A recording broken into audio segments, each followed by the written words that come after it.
Welcome back to another episode of the Casey Campbell podcast. Casey Campbell with you, of course. Pleased to be joined by Sam Schumacher of Portage Central Boys Tennis. Of course, wrapped up a state championship last week of the first time you've ever done that.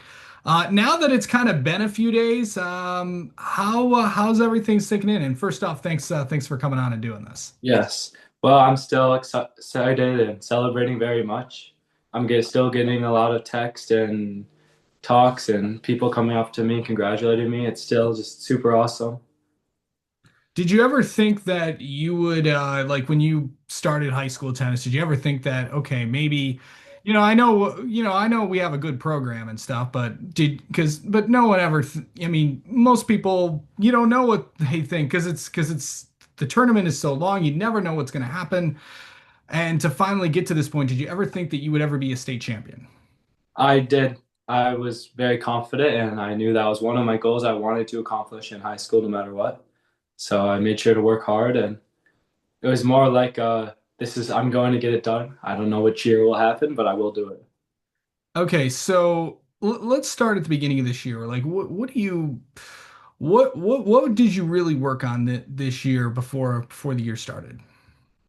Before the season started, I played a ton over the summer. I play a lot of the USTA and do all my individual tournaments and all that. So I'm training year round.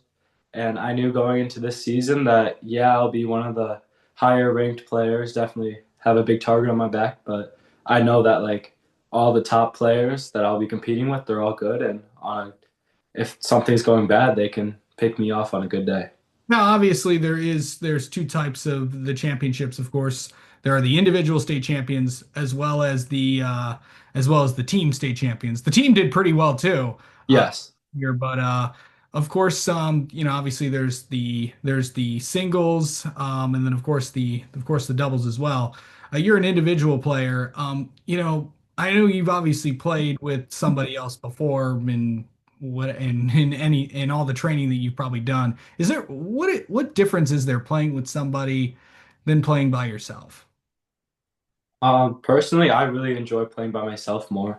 I like having the responsibility on me, and if I know I'm losing or something bad happens, I know it's all on me, and I know what I need to work on. It's honestly, it's the same sport, but it's a completely different game.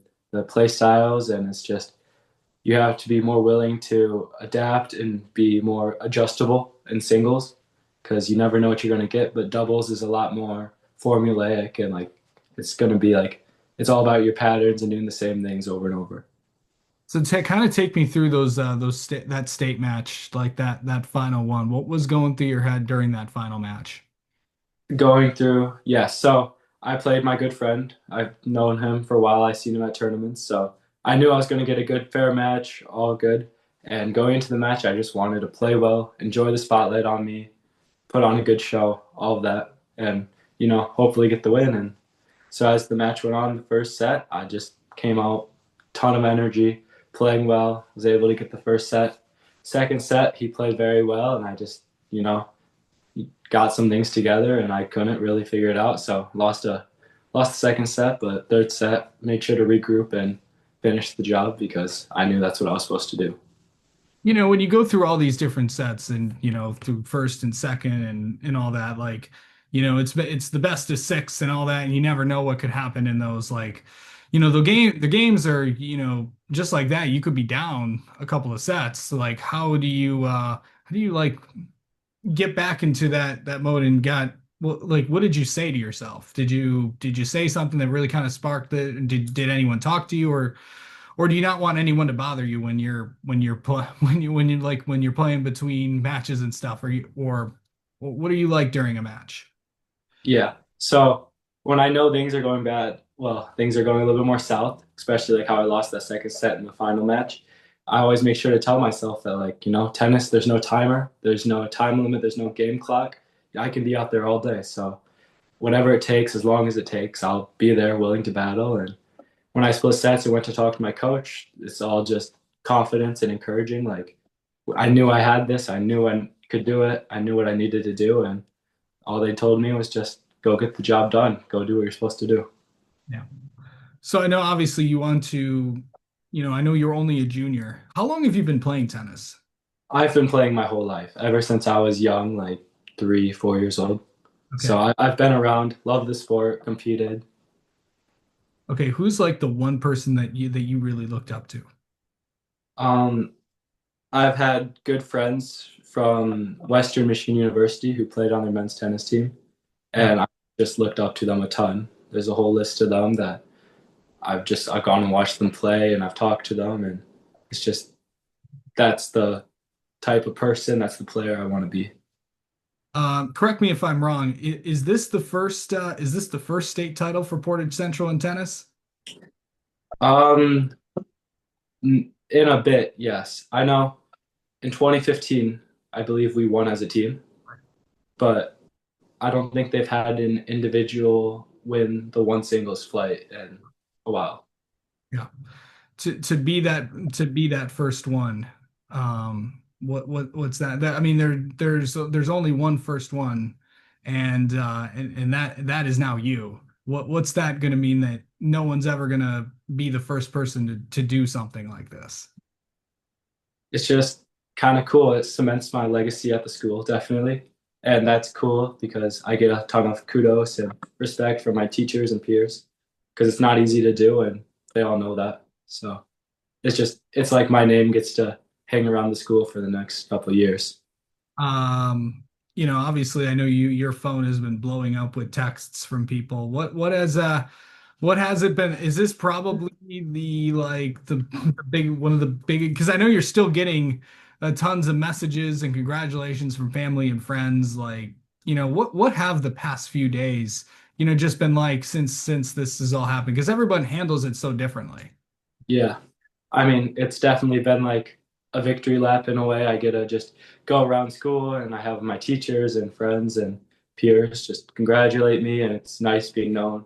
My phone, just all these people that have been cheering me on the whole way, and it's nice to know that there's people rooting for me and always cheering for me.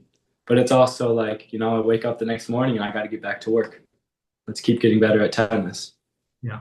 Well, I think that was kind of leading into my next question. You're only a junior. I know you want to, obviously I know we're in the end of October. The season's over, but I know obviously, and I know training doesn't stop, and I know obviously you're gonna be pretty busy over the next couple of months, getting ready for school season, and then just I believe, don't you travel and play as well? I do, yes. I do a lot of my individual stuff at the USTA and working towards qualifying for nationals and all that. And the big goal is to hopefully play college tennis someday. So working towards that. Well, we'll have to have you on again to kind of update your progress and all that fun stuff. Yeah. Yes. So what is like? Obviously, I know it's to get what is the plan for the next couple of months? Obviously, season's just over. Um, Yep. I know most people usually take a couple weeks off and then get back right back to it. Is that the plan, or are you just getting right back into it? Right back into it. I'm going to be hitting and training, and I'll be competing at USTA tournaments and just going right back to it, even starting next week and just playing, competing. I get to celebrate this for a couple of days, but got to get back to work. All right. All right, Sam. Thanks. Obviously, I know you're a pretty busy kid, and thanks for fitting this in, and we'll talk to you soon. Awesome. Thanks for having me on.